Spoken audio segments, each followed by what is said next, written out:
Hello everyone and welcome to my B&B Fan Club channel. I hope everyone is having a wonderful day. Before we begin, please hit the subscribe button and give this video a thumbs up. Steffi had always been the daring one, the woman who strode into Forrester Creations with fire in her eyes and desire to bend steel. As co-CEO of the family fashion enterprise, she was accustomed to having control and making decisions that changed people's lives. But this secret she had discovered about Deke was beyond her control, and it threatened to upend everything she thought she knew about love, trust, and herself. Deke had entered her life like a hurricane. He was a charismatic, enigmatic private investigator hired by Forrester Creations to look into a corporate espionage case. His grin could charm even the most guarded heart. Someone had leaked drawings to a competing company, and Steffi's father, Ridge, insisted on hiring an outsider. Deke was that outsider, a man with a dark past and a talent for unearthing secrets others wanted hidden. Steffi felt a dangerous attraction to him from the moment they met, making her heart race and her carefully crafted barriers waver. Their bond had grown through late-night sessions in the Forrester boardroom, looking over material and sharing stories. Deke revealed little about his history, but when he did, it was with a calm passion that drew Steffi in. He told her about growing up in a small town with a mother who abandoned him when he was young and a father who drowned his sorrows in liquor. Steffi, in turn, confessed her own scars, the anguish of losing her twin sister, Phoebe, the burden of upholding the Forrester history, and the agony of failed relationships. With Deke, she felt seen and understood in a way she hadn't in years. But now, as she stood in her empty mansion, the truth hung heavy in her palms. It wasn't simply a secret. It was a betrayal so fundamental that she questioned everything they'd done together. The snapshot trembled in her hands as she remembered the night she discovered the file on Deke's desk.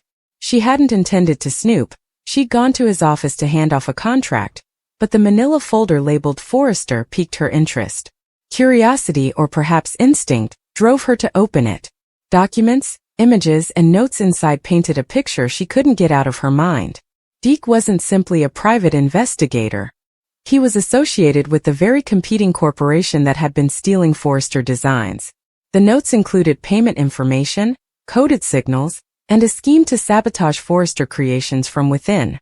But the worst part, the part that made Steffi's heart stop, was the snapshot of Deke with another woman, a woman who looked exactly like Steffi, down to the contour of her jaw and the fire in her eyes.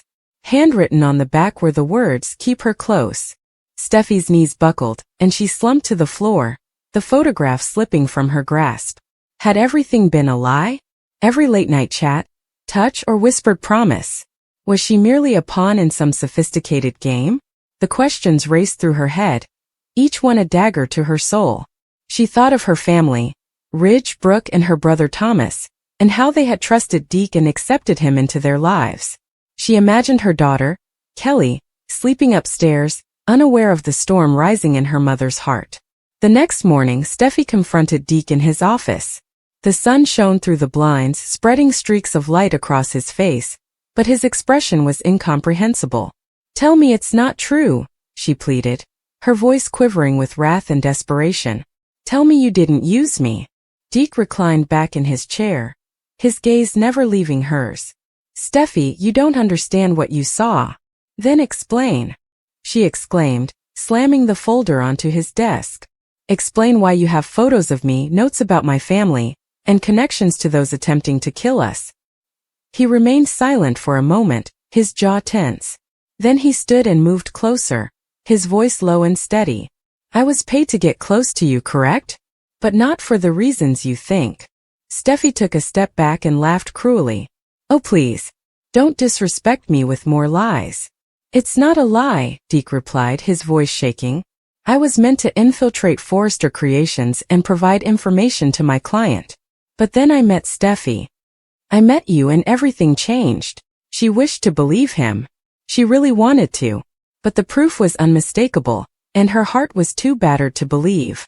"Who is the woman in the photograph?" she inquired, her voice barely above a whisper. Deke's expression darkened, and for the first time she noticed terror in his eyes. "Her name was Lila," he explained. "She was someone I loved. Someone I've lost."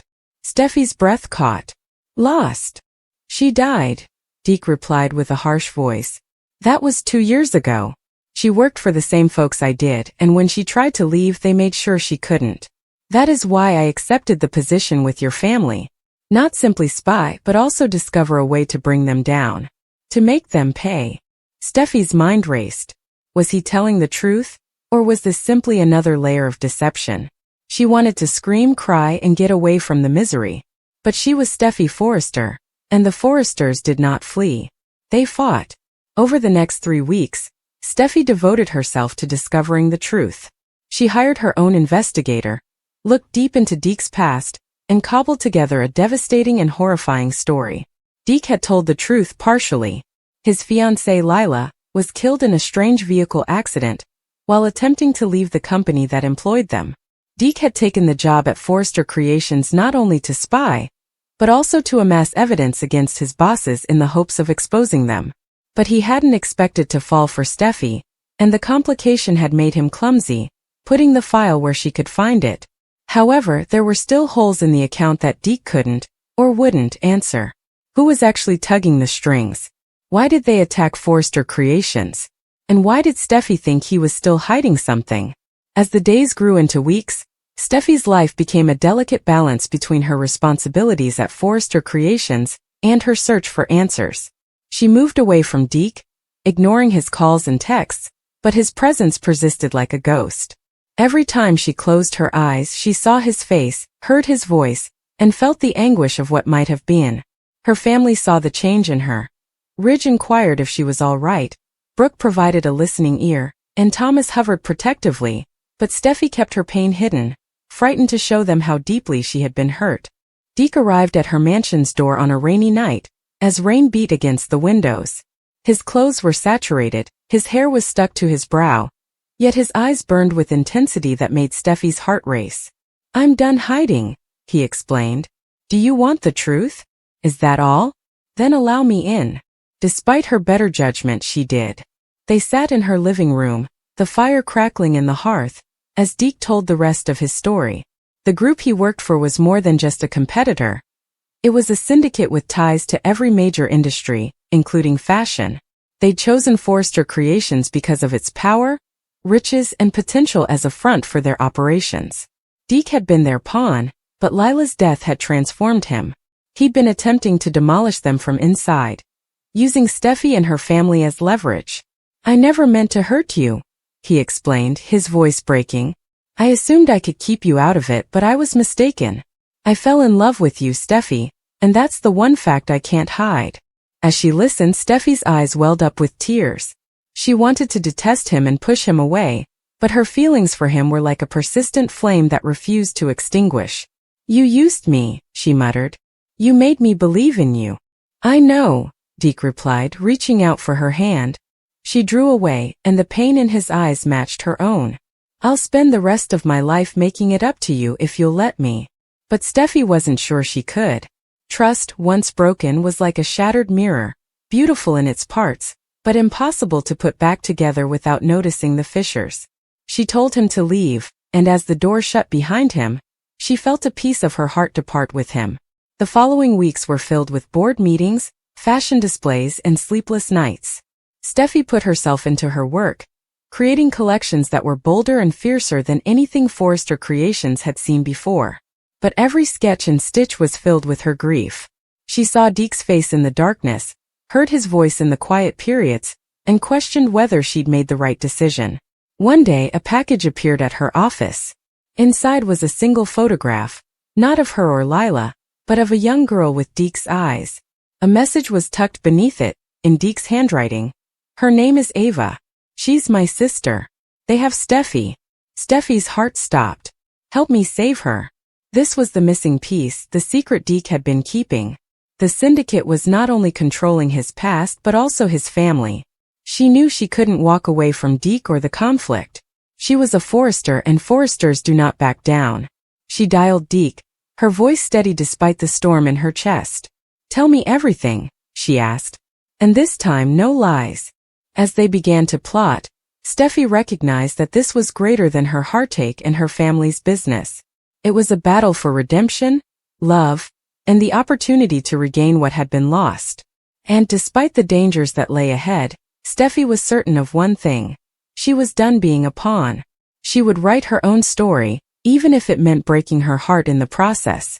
She reclined on the edge of the plush sofa in her living room, the soothing glow of the table lamp bathing her in warm amber light. Outside, the city was calm and uncompromising, with automobiles still whirring past and office lights remaining on late, but inside, time appeared to have stopped for her. Her name was Steffi. She had built her life on ambition, precision, and external power. But tonight, the mirror of her soul betrayed her. Previously camouflaged fissures yawned open. She threw her arms about herself, shivering not from the cold, but from the weight she was carrying. He entered the room silently. Deke. He was the new designer at the firm where she worked.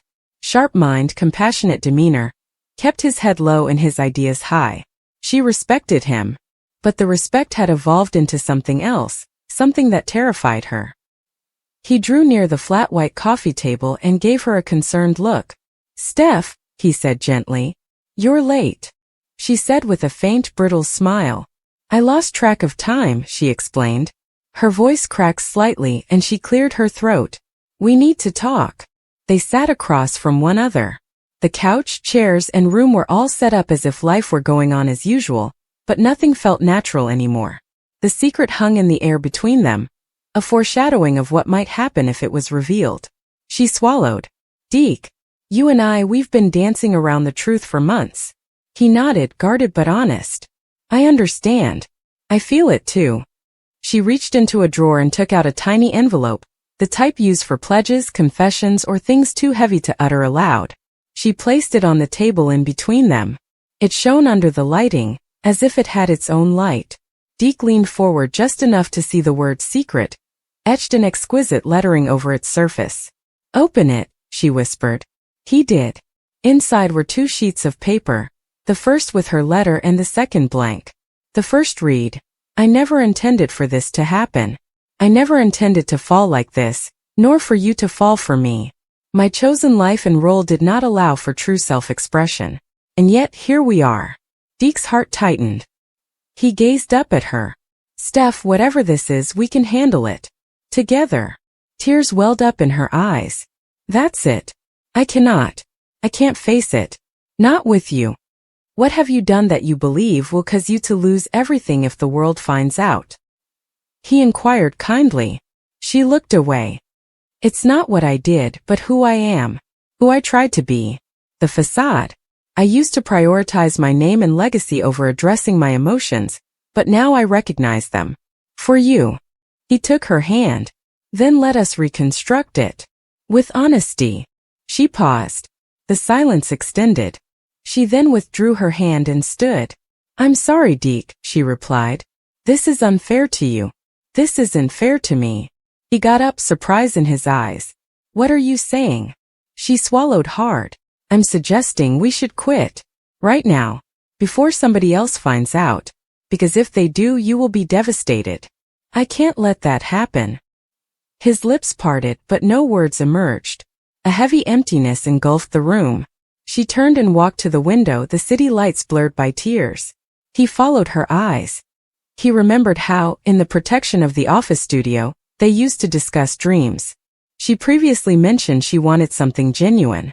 He previously stated that he desired someone who would trust him. And they both found their dreams in each other. But behind the surface lied something deeper: shame. They were playing with fire, with power and reputation, as well as the fragile hearts of those whose lives depended on maintaining that facade. She spoke quietly. "I'm married," she explained. The words were like shards of glass in her throat. "My life is public. My name is known. My appearance and image. And you're new. You can make a fresh start. I don't want to spoil it for you." Deke's expression hardened for a moment, a flare of rage, hurt, and betrayal. "I hadn't heard you say you were married," he said. She shakes her head. "I have never said. Because I tried not to say anything. Because hoping you knew everything meant admitting I was incorrect. And possibly doing wrong by someone." "What about what I want?" he asked. His voice cracked from agony. "Don't I count?" "Oh, you count," she muttered. "More than anything. But you do not deserve this. Secrecy and betrayal in the shadows. I'd rather you leave now, before it kills you too. He glanced at her. Is this goodbye? She nodded. Yes. He felt his heart break, a slow, grinding anguish reminiscent of a mill grinding rock into dust. He swallowed. I will walk away, he said. But you'll be on my mind, Steffi. Always. She closed her eyes and let the tears fall. She did not reach out to stop him. She stood there, watching him leave the room and hold the envelope in his hand like it was a coffin for their hopes. After he left, the room went silent. The clock on the wall ticked. She fell into the chaise, and the envelope was open on the table. Her name was written in his hushed voice on the second blank sheet, which was now covered with the words, I loved you when you weren't looking. I still do. He also confessed. She stopped crying. She just allowed herself to experience the hollowness. In the coming days, she donned her public face in the boardroom, studios, and halls. People smiled and praised her on her new idea. Her husband, the source of stability beside her, questioned and noticed nothing. But within, she was disintegrating. Deke's absence was reflected in the vacant places, at lunch, on the elevator, and during studio meetings. When she saw his work, his drawings, and his name in the credits, she felt a pang. Not guilt, but regret. Regret about what could have been. I regret not being able to be honest. One evening she discovered him at a gallery showcasing his own line. He looked good, confident, and free. He'd lost nothing. Not his reputation. Not his future. She remained at the back of the audience, listening to him talk about his inspiration, vision, and dreams. Then the crowd dispersed and he noticed her. Their gazes met. For a brief instant everything changed. The gap between them shrank, only to re-expand quickly. He approached her. You came. She nodded. Yes. He looked her in the eyes. You look beautiful, she concluded. However, the word tasted hollow. I wanted to tell you, he continued. I am doing well. My line was picked up. I'm moving to New York in 6 months. She grinned despite the pain. I'm proud of you. He hesitated. Thank you. And you. Her throat tightened. I'm fine. He softly touched her arm. What about us? She looked aside. We had something stunning, but it wasn't ours to keep. It could have been, he said quietly. But it wasn't, she answered. He nodded. Then he let her go. He walked away, into the brilliant lights of his new life. She watched as he left. Later, she stood alone in the studio late at night, with the machinery whirling and the lights dimmed. She sat at her drafting table, staring at the blank canvas before her. She considered what she should design. Something strong and triumphant. Her heart, however, was not in success but in loss. She stroked her fingertips across the edge of the canvas and said, For you. Then she folded the letter and tucked it into a drawer labeled, Don't open. She returned home. She returned home to the husband she loved, who adored her, or at least the notion of her, and would never know the secret she kept. She kissed him good night. She grinned at him. She let him sleep. Meanwhile, a small portion of her died deep within her chest. The portion that dared to dream for honesty, freedom, and a love free of shadow. Time passed. The world praised her accomplishments. She delivered speeches. She received prizes. She became the face of her industry. However, each applause sounded hollow, like echoes in a church when another voice was supposed to be singing. She thought of Deke every time she closed her eyes. He was gone from her life but not from her heart. She occasionally pondered, what if? What if she'd been braver? What if she had said the truth? What if she had gone into the light with him? Years later, she discovered the envelope again. She opened it and read his words again. I loved you when you weren't looking. I still do. Her tears came slowly and warmly. She recognized that the secret between them was not only between Steffi and Deke, but also between her and the person she might have been. The individual who preferred safety over risk, and reputation over truth. That secret had cost her more than she realized. The authenticity of her own reflection, the liberation of two hearts. She closed and slipped the envelope aside. She stood, glanced in the mirror and saw herself, the same face but with different eyes. They carried the weight of sacrifice, unspoken love, and unrealized possibilities. She wondered if he ever thought about her. Perhaps one day their worlds will collide again, if she had the courage to be honest. For the time being, however, the secret remained hidden. She carried on, with her public achievements, with private sadness, with the understanding that the greatest loss is not the one that the public sees, it is the one we keep hidden, believing ourselves safe, only to discover that we are the ones shackled. And she lived, and so she loved silently,